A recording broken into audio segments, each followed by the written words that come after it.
Scan this. Sovi is here. Let's level up. Ideal gas laws are solved quickly with the right formula. Let's find the new pressure by applying the combined gas law now.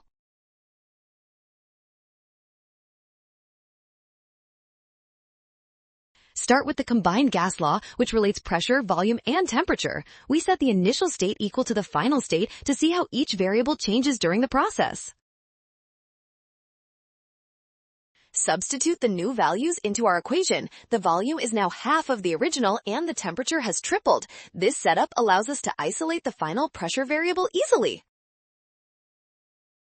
Multiply both sides to solve for the final pressure. It is exactly 6 times the original value. Option A is the correct answer.